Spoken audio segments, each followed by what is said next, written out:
അമിതമായി വർദ്ധിക്കുന്ന റിപ്പോർട്ടുകളാണ് പുറത്തു വന്നുകൊണ്ടിരിക്കുന്നത്. സ്കൂൾ കുട്ടികൾ വരെ ഇപ്പോൾ ലഹരി മാഫിയയുടെ പിടിയിലാണ്.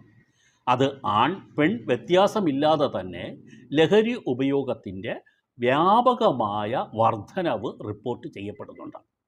പോലീസിൻ്റെയും എക്സൈസ് വിഭാഗത്തിൻ്റെയും റിപ്പോർട്ട് പ്രകാരം നമ്മുടെ സംസ്ഥാനത്ത് മറ്റൊരിക്കലും കണ്ടിട്ടില്ലാത്ത വിധമാണ് ലഹരി ഉപയോഗം യുവാക്കളിലും വിദ്യാർത്ഥികളിലും വ്യാപകമായി പടർന്നു പിടിച്ചിരിക്കുന്നത്.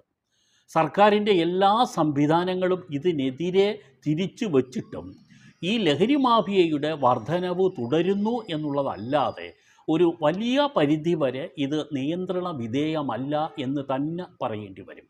നഗരപ്രദേശങ്ങളിൽ മാത്രമല്ല, ഗ്രാമപ്രദേശങ്ങളിലെ വിദ്യാർത്ഥികളും ഇപ്പോൾ ലഹരിയിൽ അടിപ്പെടുന്നു എന്നുള്ളതാണ് സൂചനകൾ.